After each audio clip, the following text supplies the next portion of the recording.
Hello, everyone, and welcome back to Cryptic Lore. Today I'm bringing you three deeply unsettling accounts from the forgotten corners of Pennsylvania, where small-town silence often hides the most horrific truths. These stories come from documented incidents, witness testimonies, and local records, though certain names and locations have been changed to protect those involved. If you're new here, make sure to subscribe to Cryptic Lore for daily true horror content and hit the bell so you never miss it.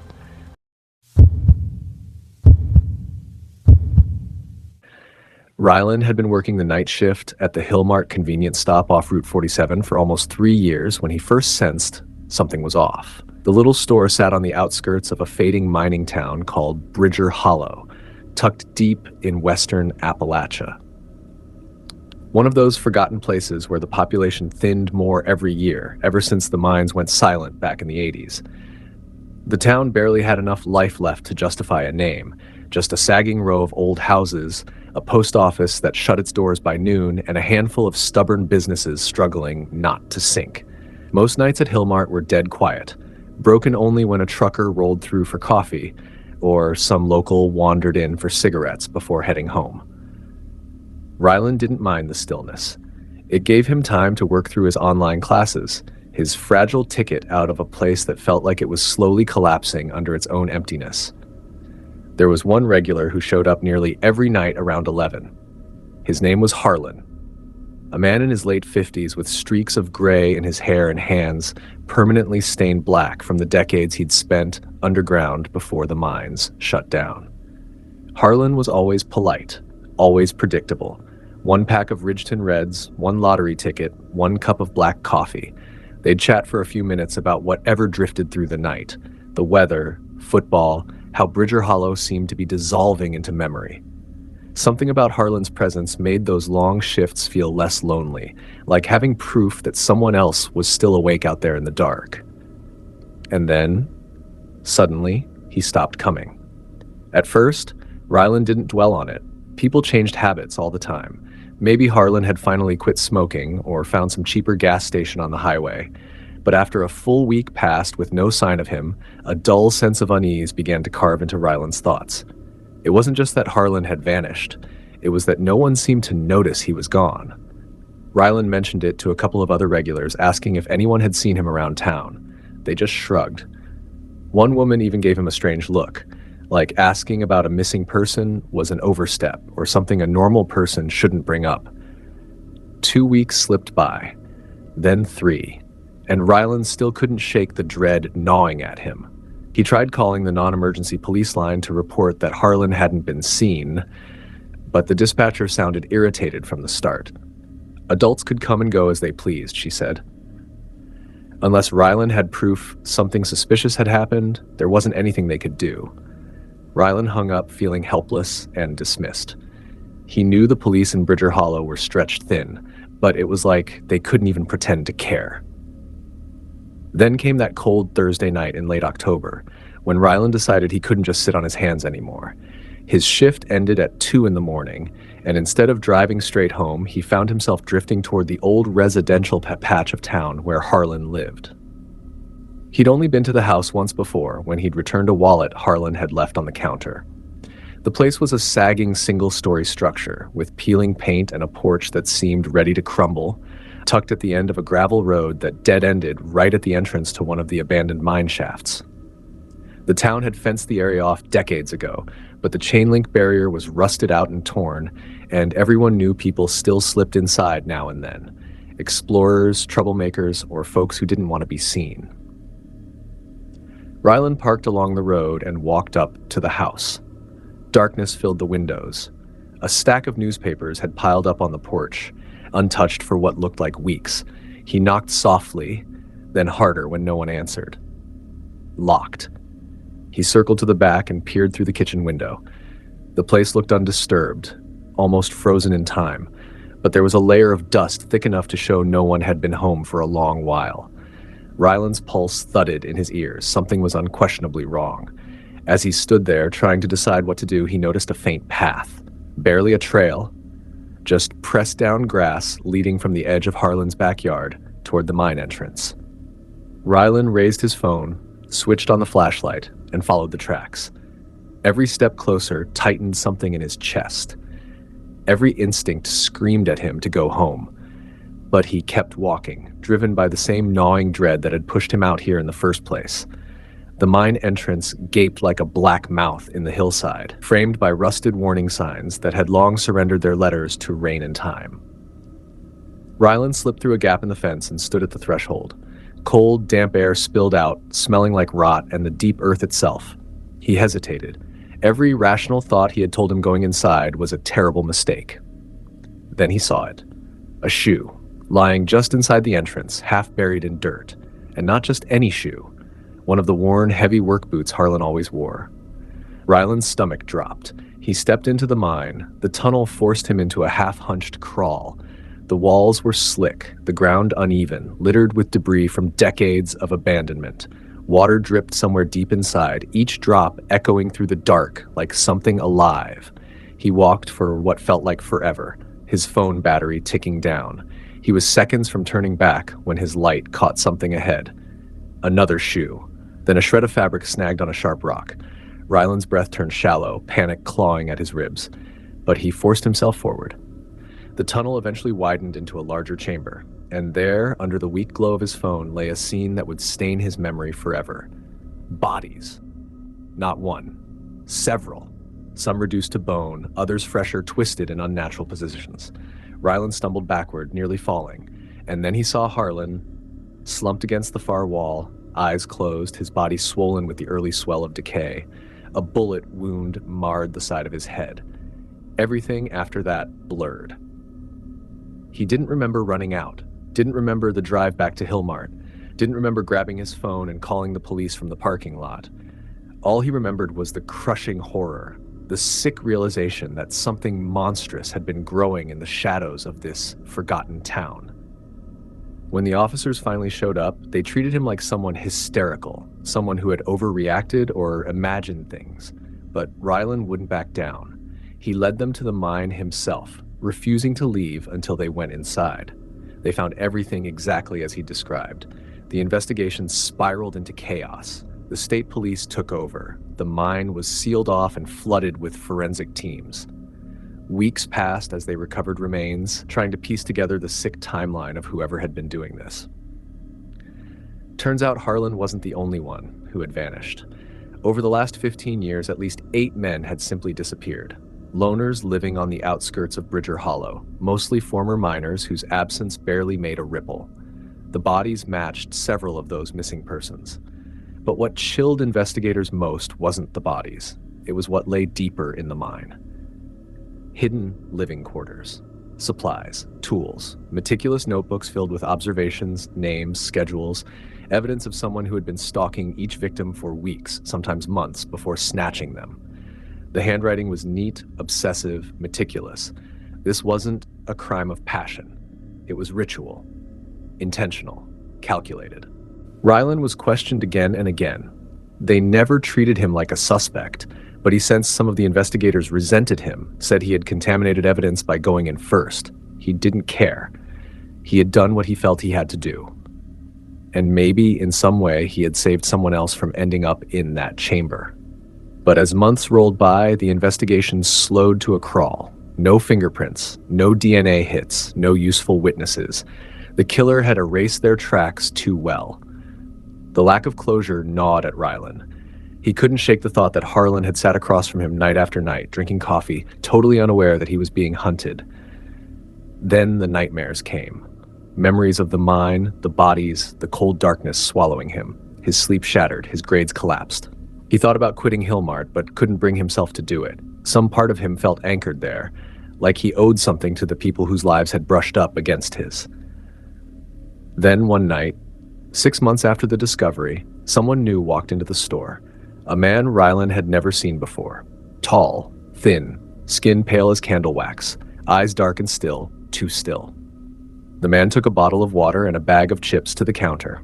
Ryland tried to ring him up like normal, but every hair on his neck stood on end. Something about the man's presence was wrong. Wrong in a way Ryland felt deep in his bones. As the man handed over cash, he looked Ryland straight in the eye and smiled. A slow, deliberate smile that never reached his cold eyes.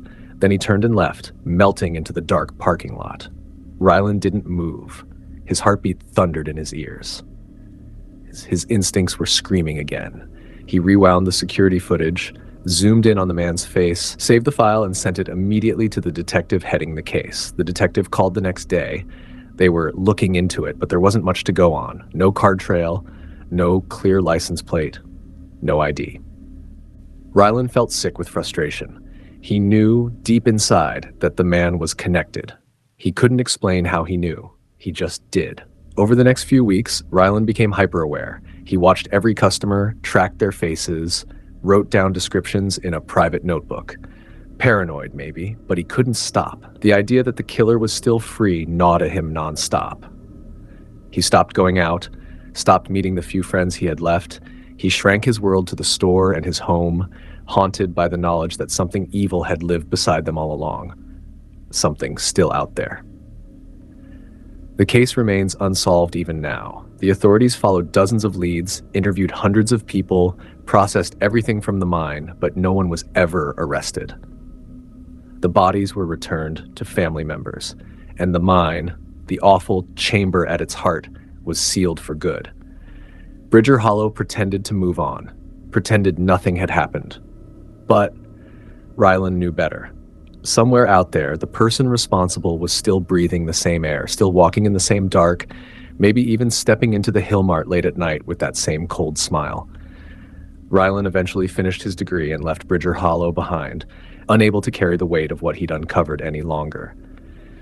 But years later, he still thinks about Harlan and the others, wonders if he could have saved them sooner, wonders if the man who walked into the store that night was the killer, wonders if the smile had been a warning or a taunt. The questions never stop circling. Some mysteries never unravel. Some evils are never caught. They simply drift in the dark, patient and unseen, waiting for the next moment to strike.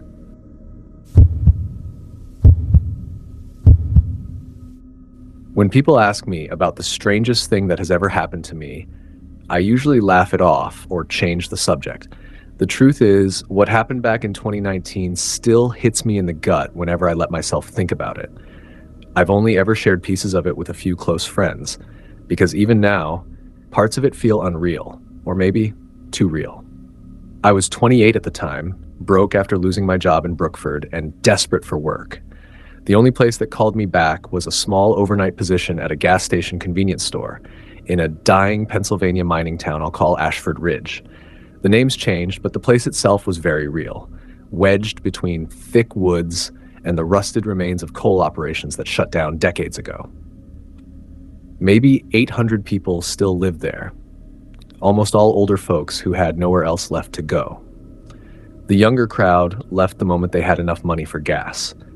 Rent was cheap, though, and the job, despite the awful pay, seemed like something I could tolerate for 6 months until I got back on track. The place I worked was this little shop off Route 29, the only road slicing straight through Ashford Ridge. My shift ran from 11 at night until 7 in the morning. Most nights were empty, maybe 10 customers total, mostly truckers rolling through, or regulars picking up smokes and lottery tickets before heading to the lumber mill down south. The loneliness didn't bother me. I read a lot, watched videos on my phone, and restocked shelves that rarely even needed touching. But there was one consistent customer, someone who wandered in almost every night around 2 a.m. His name was Harold. Late 50s or early 60s, a thick, heavy-set guy with thinning gray hair. He always wore the same navy work jacket with oil stains on the sleeves and a faded patch I could never make out. Harold wasn't talkative, but he was polite. He'd grab a pack of Marlboro Reds, a black coffee, sometimes a ham sandwich, always paid in exact change, counting coins slowly from a worn leather pouch he kept tucked inside his jacket. Our conversations never went deeper than football, the weather, or a comment about how quiet the night was. He reminded me of the kind of men you see in towns that stopped growing long before they died, like they were just waiting out the rest of life without expecting much from it. For the first couple of months, Harold showed up every single night. Then late September came, and he didn't. I brushed it off at first. People switch routines, people move, no big deal. But a week passed, then 2, then 3. I mentioned it to my manager, Martha, who'd run the place for years. She just shrugged and said, people in Ashford Ridge disappear from the map all the time.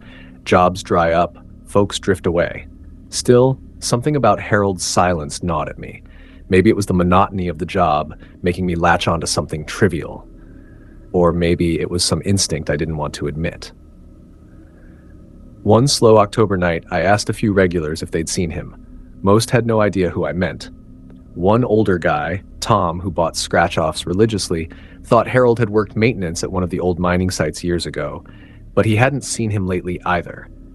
I couldn't shake the unease, and I did something I definitely shouldn't have done. I looked him up in our store's loyalty program. Nobody ever used it, but Harold had signed up years ago. His full name popped up as Harold Everett Kessler. I scribbled it on the back of a receipt and went home after my shift, just to look him up online. Nothing. No obituary, no social accounts, no mentions, just a simple property listing.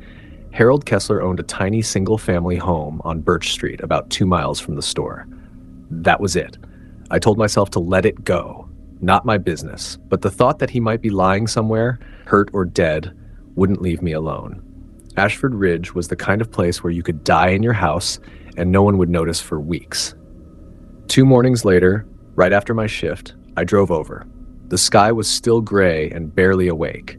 His house was a small, sagging, single-story place with peeling paint and a porch that looked like it might collapse under its own weight. The yard was overgrown, weeds swallowing the walkway. The mailbox was jammed full. Letters, ads, envelopes. No lights, no movement. I parked across the street and watched for a minute before walking up and knocking. Nothing. Knocked again. Still nothing. I should have called the police then, but I didn't. I figured they'd tell me I was overreacting. So I tried the door. It was unlocked. The smell hit instantly. Not decay, but something stale and heavy, like the house had been sealed for too long. I stepped inside and called his name. My voice echoed through the place. Inside was dim, curtains drawn tight. Everything was coated in a thin layer of dust. A half-finished glass of water sat on the kitchen table, a newspaper from September 20th, a pair of boots by the door, caked with old mud. Room by room, I searched. No body, no signs of a fight, just a house frozen in time. The bed was neatly made, the closet half empty, toothbrush still in the bathroom. It felt like Harold had just stepped out and never returned. I was heading out when I noticed a door I'd mistaken for a closet. It led to a narrow staircase descending into a basement. Cold, wet air drifted up, carrying the faint echo of dripping water. I turned on my phone's flashlight and went down. The basement was unfinished. Concrete floors, exposed beams, old boxes stacked around. But in the far corner, I saw something that made my stomach tighten. A door. A newer door. Reinforced. Locked with a heavy deadbolt. I looked around and spotted a key hanging from a nail. My hands shook as I opened it. What I saw inside that room will never leave me. The space was small, maybe 10 feet by 10 feet, with cinder block walls and a single bare bulb overhead. Dark stains covered patches of the floor. Along one wall sat a metal shelf loaded with black composition notebooks, dozens of them. Another shelf held jars.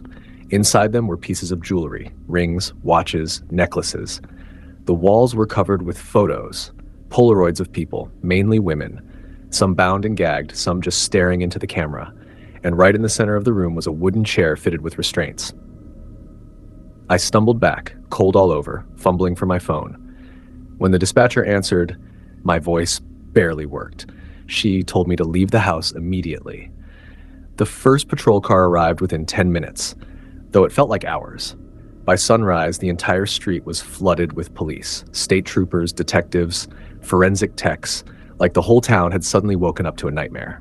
They questioned me for over 3 hours. Then the state investigators questioned me again. Then federal agents. Over the next weeks, the picture slowly formed, though parts of it are still sealed away. The notebooks held records, years and years of them, 15, maybe more. Abductions, assaults, murders, each written in neat handwriting. Harold Everett Kessler was not the quiet old regular who bought cigarettes and coffee. He was a predator, a serial one. He targeted people who drifted in and out of rural areas, people no one filed reports for. The photos matched at least 11 missing persons cases across 3 states. The items in jars were trophies. Investigators believed he used abandoned mine tunnels around Ashford Ridge to hide bodies. Search teams worked through the winter, digging through collapsed shafts and flooded pits. They found 6 sets of remains. The rest are still missing. As for Harold, he was never found.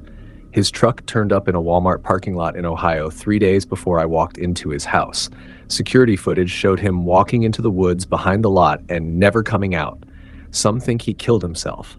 Others believe he's living under a different name somewhere else, starting over in another forgotten place. I left Ashford Ridge 2 weeks after the investigation started. I couldn't keep working those nights, not after what I'd seen.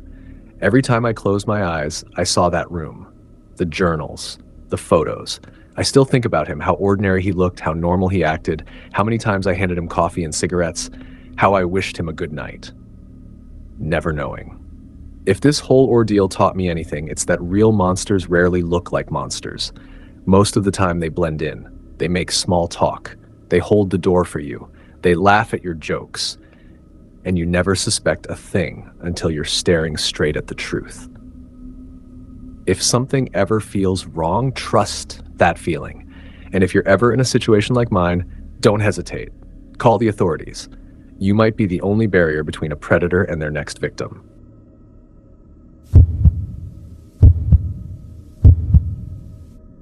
This whole ordeal stretched across nearly 3 years, and even now, retelling it makes my fingers tremble. Some parts are still hard to revisit without that same cold tightness gripping my chest again. My name is Marina, and what I'm about to describe took place on my family's farm out in the remote hill country of northwestern Ridgefield, where the woods swallow everything and the closest neighbor sits more than 2 miles away. I was 24 when it started. I had just moved back home after finishing my degree in agricultural science. My father had passed the winter before, and my mother needed help keeping the farm running. We had close to 80 acres, mostly grazing land for cattle, with heavy forest pushing in from 3 sides. It was isolated, sure, but it was supposed to be peaceful. Supposed to be. Late September was when things began shifting. The mornings had turned sharp with cold, and I was out checking the eastern fence line when I spotted something that didn't belong there. The ground right along the trees was torn up, gouges carved deep into the soil. They almost looked like claw marks, but they were far too large to match anything I'd ever seen out there. I grew up on that land. I know what bear tracks look like. I know coyote prints. And I even know how wild hogs tear up dirt when they root. This wasn't any of those. The marks were enormous, each one easily 6 inches across, and whatever created them had dug in with incredible strength. I snapped photos and sent them to a friend of mine who worked for Ridgefield's wildlife department. I figured maybe we had a bear with some kind of injury or deformity. Normally, he'd get back to me fast, but this time he didn't. When he finally responded, all he said was to stay clear of the woods and to call him if I noticed anything else. That didn't sit right. He was usually blunt and practical. This message felt hesitant, like he knew something he wasn't ready to tell me. About a week later, I found the first carcass. One of our heifers, a young Angus we called Lacey, was lying dead in the northwest pasture. And by dead, I don't mean peacefully. She had been mutilated. Her throat was shredded open, her rib cage split wide, and parts of her organs were missing. Blood covered the ground, and the same huge claw-like gouges led back toward the woods. I called my friend again. This time, he came in person. He walked the scene quietly, taking photos, crouching to examine the wounds, measuring the marks in the dirt. He didn't speak for over an hour. When he finally did, he told me to keep the remaining cattle closer to the barn at night, set up motion-activated lights, and consider getting a firearm if I didn't already own one. I asked him what could do something like this. He just shook his head and said he wasn't sure, but that there had been similar reports in surrounding counties. That line stuck in my mind. He said it like something was moving through the region, leaving death and wreckage behind it. I pressed him for more information, but he wouldn't say anything else, just told me to be careful. I followed every piece of advice he gave. I moved the herd into the pasture nearest the house, installed floodlights around the barn, and dug out my grandfather's old Remington 870 from storage. I cleaned it up, loaded it, and kept it beside the bed every night. My mother thought I was blowing things out of proportion, but she didn't see what I saw. She hadn't stood over Lacey's ruined body.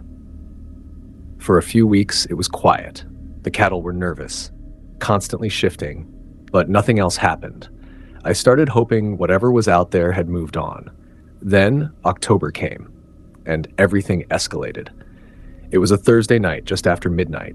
I woke to the cattle bellowing, but not the restless kind of noise they sometimes make. This was sheer panic, the sound animals make when they know death is close. I grabbed the shotgun, threw on my boots, and ran outside. The motion lights were blazing, lighting up the whole barnyard. The cattle were pressed hard against the far fence, wide-eyed, their breath fogging the cold air. And then I saw it. At the very edge of the light, right where the brightness faded into black, something was standing there. It was massive, 7 or 8 feet tall, hunched forward, with long, heavy arms that dangled past its knees. Its body was covered in dark, filthy-looking fur, and its eyes reflected the floodlights with an eerie amber glow. For a few seconds, we just stared at each other. I could hear my own ragged breathing and the cattle shoving against each other behind me. Then it moved. Not toward me, but sideways, circling, staying just beyond the reach of the light. It glided with a smooth, predatory motion unlike anything I'd ever seen. My hands were shaking so badly I could barely keep the shotgun steady. I shouted at it. I don't even remember what I yelled. It paused, tilted its head like it was studying me, and then turned and bolted into the darkness. The speed was unreal. 1 second it was there. The next, it vanished into the trees like it had never existed. I stood frozen for what felt like forever, waiting for it to return. It didn't. Eventually I went inside, locked everything, and sat in the kitchen with the lights on and the shotgun across my lap until dawn. The next morning I found fresh tracks, enormous footprints that looked almost human, but were too long, too wide. Each one had to be 18 inches or more, pressed deep into the mud. I took photos, made plaster casts, documented every detail.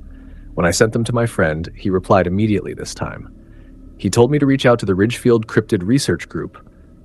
They had people who specialized in this kind of thing. Cryptid, Bigfoot, whatever word you want to use, it felt ridiculous. But I was desperate. 2 days later, a researcher named Grant drove out to the farm. He studied the tracks, the claw marks, and the place where Lacey had been killed. He set up trail cameras and audio recorders and told me he believed I was dealing with a territorial male. He said cattle killings weren't unusual when food was scarce. He also said the encounter I'd had, where it let me see it, was rare and concerning. That kind of behavior meant it was testing boundaries or marking territory. Neither option was good. For the next month, my nerves were shot. I slept with the shotgun beside me. I checked the trail cameras constantly. The cameras picked up movement, shadows slipping between trees, but nothing clear. The audio recorders caught strange howls, low and guttural, echoing through the hills. Then, in early November, it struck again. This time it killed one of the bulls, a 1,000-pound animal, strong and healthy. I found him in the same pasture as before, torn open in the same brutal way. I called Grant immediately. He returned with 2 more researchers. They gathered hair samples caught on a fence, measured more tracks, bigger this time, and recorded more vocalizations. But despite all the evidence, we never captured a clear image of the creature. And then, just like that, the attacks stopped. Winter rolled in and the creature seemed to disappear. Grant believed it had either moved to new territory or slowed its activity due to the cold. He warned me to stay vigilant, said it might return come spring. That winter, I sold half the herd. I couldn't keep losing animals, and I couldn't keep living in that constant tension. My mother said I was being dramatic, letting fear get the best of me. But she hadn't stood out there in the dark with a gun in her hands, watching something impossible circle just beyond the light. It's been 3 years now. I haven't seen it again. Not directly anyway, but sometimes, deep in the night, I still hear those low, haunting calls drifting through the hills, and every now and then I find tracks near the tree line too big, too long, too strange to be deer or bear. I keep the shotgun loaded, I keep the floodlights working, and I never, ever go near the woods after dark. People in town think I'm paranoid, that living out here so isolated has messed with my head, but they didn't look into those amber eyes. They didn't feel that instinctive primal fear of being watched by something that hunts in the dark, something that doesn't belong in any wildlife book. Grant checks in from time to time. He says sightings across Ridgefield have been increasing, that whatever these creatures are, they're growing bolder. He says what happened to me was significant, that the aggression I witnessed wasn't normal, that the creature might have been defending territory or protecting young. I don't know what it was. I don't know if it was a Bigfoot or some unknown predator. What I do know is that it was real. It killed my cattle. It watched me from the edge of the light, and it vanished without leaving a trace. Somewhere out there in the dense forests of northwestern Ridgefield, it's still alive, still moving, still hunting. If you live rural, if you keep livestock or border the woods, pay attention. Look for the signs: strange tracks, unusual noises, animals acting on edge. Don't brush it off as paranoia. Don't assume it's just a bear or a coyote, because sometimes the things that stalk the dark are far more dangerous than anything we're warned about. And if you ever see it, if you ever meet its eyes, you'll understand. You'll know you're not alone, and that the wilderness still hides things far more terrifying than we want to believe.